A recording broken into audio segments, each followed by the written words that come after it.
나는 이미 내가 거룩히 구별한 사람들에게 명령을 내렸고 나의 분노를 원수들에게 쏟아놓으려고 사기가 충천한 나의 용사들을 불렀다. 저 소리를 들어보아라. 산 위에서 웅성거리는 소리다. 저 소리를 들어보아라. 무리가 떠드는 소리다. 저 소리를 들어보아라. 나라들이 소리치고 나라들이 모여서 떠드는 소리다. 만군의 주님께서 공격을 앞두고 군대를 검열하실 것이다. 주님의 군대가 먼 나라에서 온다. 하늘 끝 저 너머에서 온다. 그들이 주님과 함께 그 진노의 무기로 온 땅을 멸하려 온다. 슬피 울어라. 주님께서 오실 날이 가깝다. 전능하신 분께서 오시는 날, 파멸의 날이 곧 이른다. 날이 가까이 올수록 사람들의 손이 축 늘어지고 간담이 녹을 것이다. 그들이 공포에 사로잡히고 괴로워하고 아파하는 것이 해산하는 여인이 몸부림치듯 할 것이다. 그들은 놀라 서로 쳐다보며 공포에 질릴 것이다. 주님의 날이 온다. 무자비한 날, 진노와 맹렬한 분노의 날, 땅을 황폐하게 하고 그 땅에서 죄인들을 멸절시키는 주님의 날이 온다. 하늘의 별들과 그 성자들이 빛을 내지 못하며 해가 떠도 어둡고 달 또한 그 빛을 비치지 못할 것이다. 내가 세상의 악과 흉악한 자들의 악행을 벌하겠다. 교만한 자들의 오만을 꺾어놓고 포악한 자들의 거만을 낮추어 놓겠다. 내가 사람들의 수를 순금보다 희귀하게 만들고 오빌의 금보다도 드물게 만들겠다. 사늘이 진동하고 땅이 흔들리게 하겠다. 만군의 주님께서 진노하시는 날에 그 분노가 맹렬히 불타는 날에 이 일이 이루어질 것이다. 바벨론에 사는 외국 사람들은 마치 쫓기는 노루와 같이 모이는 이 없는 양떼와 같이 각기 제 민족으로 돌아가고 제 나라로 도망칠 것이다. 그러나 눈에 띄는 자마다 모두 창에 찔리고 잡히는 자마다 모두 칼에 쓰러질 것이다. 그들이 어린아이들은 그들이 보는 데서 메어쳐서 갈기갈기 찢어지고 그들의 집은 약탈을 당하며 그들의 아내는 강제로 추행을 당할 것이다. 내가 메대 사람들을 불러다가 바벨론을 공격하게 하겠다. 메대의 군인들은 은 따위에는 관심이 없고 금 같은 것도 좋아하지 않는다. 그들은 활로 젊은이들을 쏘아 갈기갈기 찢어 죽이며 갓난아기를 가엾게 여기지 않고 아이들을 불쌍히 여기지 않는다. 나라들 가운데서 가장 찬란한 바벨로니아 사람의 영예요 자랑거리인 바빌론은 하나님께서 멸망시킬 때 마치 소돔과 고모라처럼 될 것이다. 그곳에는 영원토록 사람이 살지 못하며 오고 오는 세대에 사는 사람이 없을 것이다. 떠돌아다니는 아랍 사람도 거기에는 장막을 치지 않으며 목자들도 거기에서는 양떼에게 풀을 뜯기지 않을 것이다. 거기에는 다만 들짐승들이나 뒹굴며 사람이 살던 집에 부르짖는 짐승들이 가득하며 타조들이 거기에 깃들이며 산양들이 그 폐허에서 뛰어놀 것이다. 화려하던 궁전에는 승냥이가 울부짖고 화려하던 신전에서는 늑대가 올 것이다. 그때가 다가오고 있다. 그날은 절대로 연기되지 않는다. 음, 네. 오늘 우리 새해 이 아침에 소망의 소식으로 시작을 해야 되는데 하나님의 어떤 경고의 메시지로 우리가 오늘 시작하게 됩니다.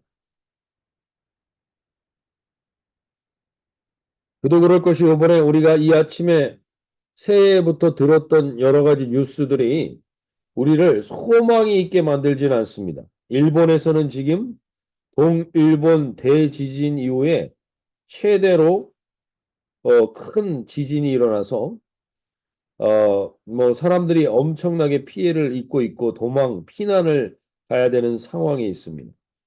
그리고 쓰나미까지 이제 올 예보를 하고 있습니다. 동시에 한국의 민주당 대표인 이재명 씨가 또 흉기에 피습을 당하기도 하고 북한의 도발은 정도가 심각해져 가고 있습니다.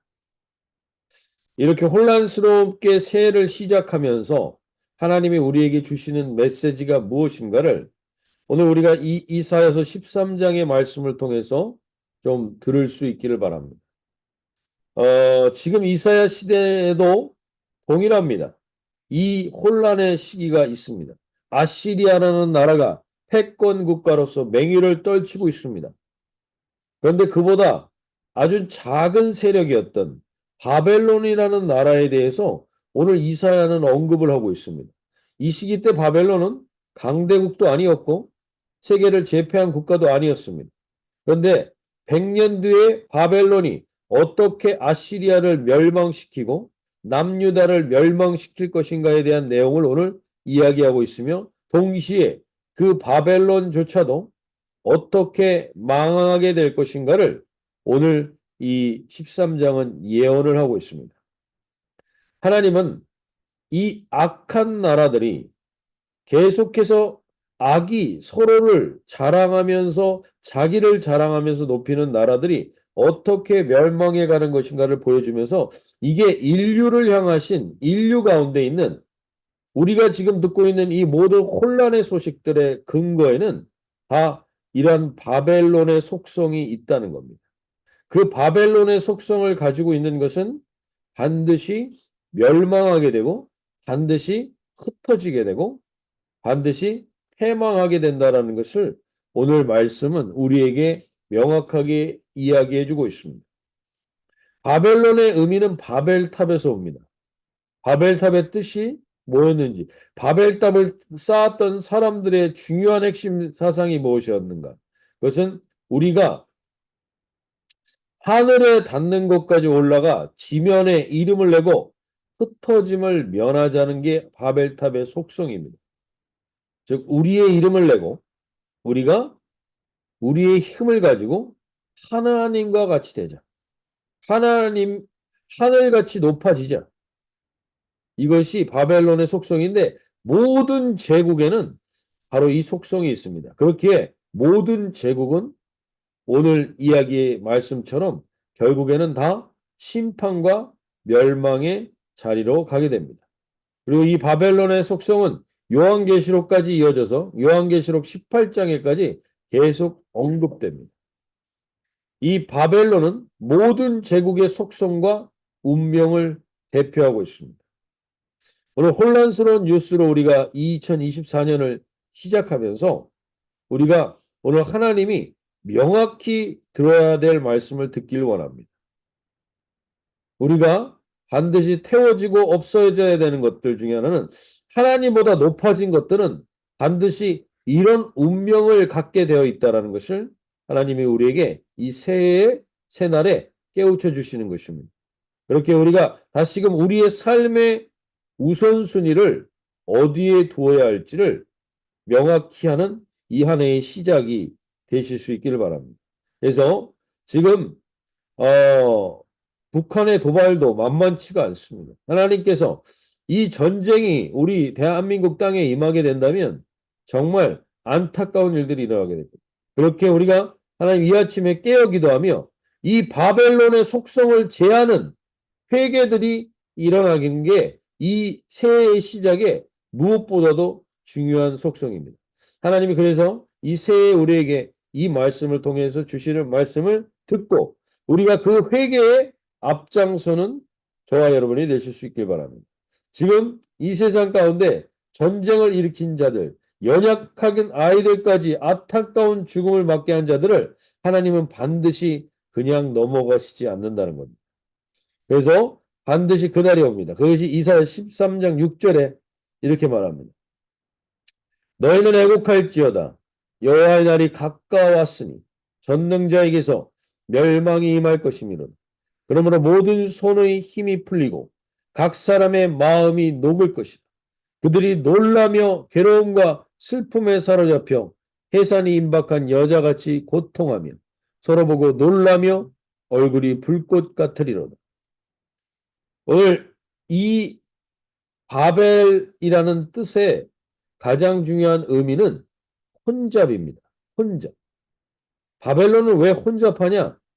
절대적인 힘이 있는 게 없습니다. 절대적인 것을 믿지 않습니다. 여기에 힘이 있다고 하면 이 신도 믿고, 저기에 힘이 있다고 하면 저기도 믿고, 주식이 필요하다면 주식에, 코인이 필요하면 코인에, 이렇게 혼잡한 시대와 동일합니다. 우리도 혼잡하게 여기에 부동산 불패 이런 것들에 끌려서 우리가 거기에 마음을 빼앗기고 있으면 우리는 반드시 이 혼잡의 결과는 뭐냐? 혼잡의 결과는 여기에 말하는 것처럼 우리의 손에 힘이 풀리고 각 사람의 마음이 녹을 수밖에 없는 불안함이 임할 수밖에 없습니다. 오늘 우리가 이 시대 가운데 듣는 뉴스들을 들어보십시오. 뉴스와 소식들을 들으면 손에 힘이 풀리고 마음이 녹는 소식들밖에 없습니다. 그것은 우리가 혼잡하게 절대적인 것을 의지하지 않고 혼잡하게 여러 가지의 마음을 빼앗기고 있기 때문입니다. 혼잡이라는 것은 절대적인 것이 없을 때 나타나는 겁니다. 지금 바벨론의 특성은 여러 가지의 신을 붙들고 있기에 늘 불안합니다. 오늘 우리가 이 아침에 무엇보다도 깨어 있어야 될 때 이 혼잡한 우리의 마음이 하나님 명확한 싱글 포커스에 마음을 둘 수 있게 해주십시오. 이렇게 이 아침에 기도하며 나갈 수 있길 바랍니다. 내가 왜 이렇게 혼잡한가? 내 마음이 이렇게 번민하는가? 분명한 것은 내 마음이 명확한 하나님에게 마음을 두고 있지 않기 때문일 수 있습니다. 그때는 불안합니다. 혼잡합니다. 그리고 거기에 동일하게 나타나게 되는 특성은 뭐냐면 이사야서 13장 10절에서 이렇게 얘기합니다. 하늘의 별들과 11절 말씀입니다. 내가 세상의 악과 악인을 제하며 교만한 자와의 오만을 끊으며 강포한 자의 거만을 낮출 것이다. 교만하고 강포해지게 되어 있습니다. 그 이유는 뭐냐면 내가 붙들고 있는 이것이 나를 지켜줘야 되기 때문에 다른 것들을 무시해야만 합니다. 다른 어떤 위협이 올 때 내가 붙들고 있는 게 최고야라는 것을 붙들어야만 그들이 온전히 자기를 지킬 수 있다고 생각하는 사람들 가운데는 교만과 강포가 가득할 수밖에 없습니다. 그들에게는 지금 붙들고 있었던 게 10절에 보시면 13장 10절에 하늘의 별과 별 무리가 그 빛을 내지 못하며 해가 돋아도 어두우며 달이 그 빛을 비추지 못할 것이다.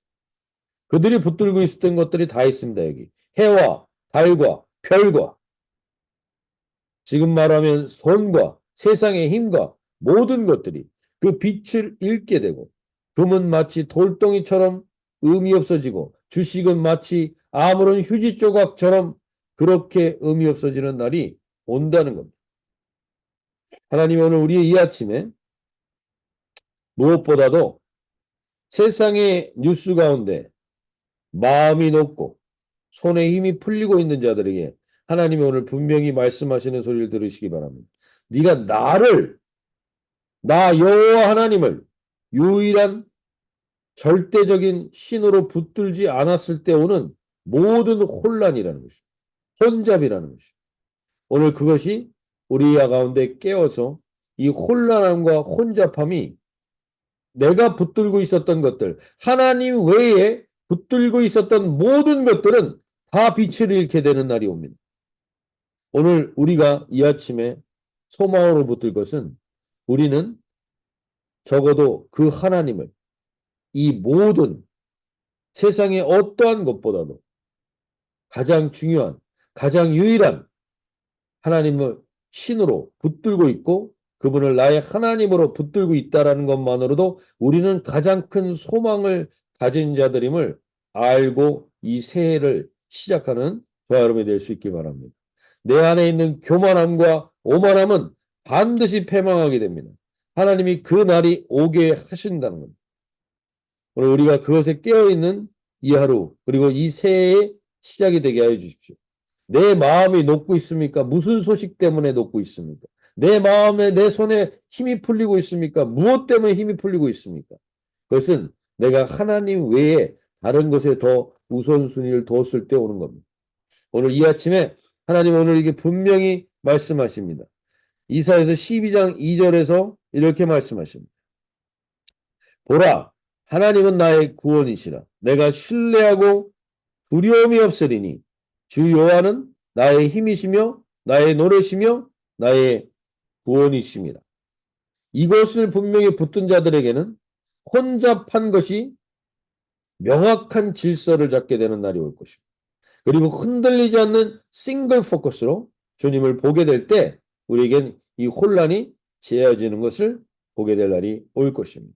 하나님 그날을 오늘 이 새해 시작부터 다시금 우리의 시선을 명확하게 하게 하셔서 세상의 뉴스 가운데 흔들리지 않는 저희가 되게 해달라고 기도하며 나가실 수 있길 바랍니다.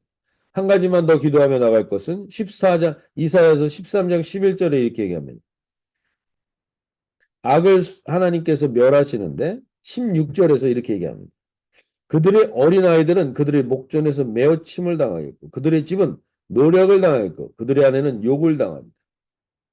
이 고대 근동에서 아이들을 살해하는 방법으로 아이를 바위에 내리쳐 죽였습니다.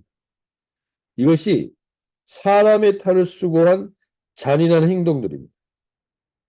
오늘 하나님은 이 땅에서 하나님을 우습게 여기며 잔인한 행동을 하는 자들을 하나님이 절대로 그냥 두시지 않습니다. 오늘 우리가 이 땅 가운데 이 잔인함의 소식들을 들을 때가 있습니다. 안타까운 인간의 악한 소식들을 들을 때가 있습니다. 오늘 우리가 그것 앞에 하나님, 그것들 가운데 하나님의 심판이 바로 임하게 해달라고 기도할 필요가 있습니다. 오늘 이사야서 13장 22절에서 이렇게 얘기합니다. 그의 공중에는 승냥이가 부르짖을 것이요 화려하던 궁전에는 들깨가 울 것이라. 그의 때가 가까우며 그의 날이 오래지 아니하리니. 오늘 이 세상 가운데 우리가 누군가를 억울하게 하는 일 가운데 저와 여러분이 혹시 서 있다면 분명히 깨어 계시길 바랍니다. 하나님은 그것을 그냥 넘어가시지 않습니다. 그렇게 우리가 그 자리에 있다면 깨어서 그것을 빨리 그러한 자리에서 돌아설 수 있길 바라고, 혹 억울한 자들과 억울한 자들의 부르짖음을 하나님이 오래지 아니하고 하나님이 그곳에 응답하시기를 기도할 수 있길 바랍니다. 지금 전쟁의 땅 가운데 있어서 억울한 자들이 너무나 많고 지금 핍박받는 자들이 너무나 많은데 이 억울함 가운데 하나님 여호와의 날이 다가오기를 기대하고 나가게 해주십시오. 결국 하나님께서 이사야서 12장의 고백처럼 12장 5절에 이렇게 얘기합니다. 여호와를 찬송할 것은 극히 아름다운 일을 하셨음이니라. 이를 온 땅이 알게 할지어다. 오늘 하나님께서 반드시 억울한 자들에게 하나님이 응답하시는 하나님임을 알고 오늘 내 힘으로 그 억울함의 원수를 갚으려 하지 말고 하나님께 부르짖고 의탁하여 온전히 하나님이 아름다운 일을 하실 수 있는 그날을 기대하며 나가실 수 있기 바랍니다. 오늘 이 아침에 우리가 무엇보다도 다시금 하나님 앞에 하나님께서 우리에게 명확히 하길 원하는 게 있습니다. 그것은 12장 2절 우리 다시 한번 선포할 때 보라 하나님은 나의 구원이시라. 내가 신뢰하고 두려움이 없으리니 주 여호와는 나의 힘이시며 나의 노래시며 나의 구원이십니다. 오늘 이것을 고백하게 될 때 우리가 지난 우리 새벽기도 마지막에 12장 마지막에 했던 것처럼 하나님이 우리에게 3G를 회복시켜 주실 겁니다. 그것은 부끄럽지 않게 하실 것이고 두렵지 않게 하실 것이고 그리고 누구도 부럽지 않게 하실 것입니다. 그러한 하나님의 새해가 2024년은 우리는 부끄럽지 않게 그리고 두렵지 않게 그리고 부럽지 않게 하나님이 이끌으실 그 하나님을 선포하며 나가시는 이 하루의 시작이 되실 수 있길 바랍니다. 오늘 영어 기도 제목에 이렇게 얘기합니다. Loving God, there is nothing like the encouragement you give. 하나님께서 주시는 encouragement 같은 것은 이 세상에 없습니다. 오늘 우리가 그 하나님을 붙들고 새해를 시작하게 됐음을 감사와 기쁨으로 선포하며 나가실 수 있길 바랍니다. 우리 자유롭게 기도하며 나가실 때 특별히 혼란스러운 뉴스 가운데 있는 이 땅의 가장 중요한 이 혼잡의 원인은 하나님이 우리에게 유일하고 절대적인 자로 존재하지 않고 다른 것을 의지하고 있기 때문입니다. 오늘 거기에 자연 선순위를 명확하게 기도하며 나갈 수 있게 됩니다. 하나님, 더 이상 판단하기 무서운 소식인데 하나님께서 그래서 온갖 나의 온갖 두렵지 않게 그 어떠한 것도 부끄럽지 않고 어떠한 것도 부럽지 않게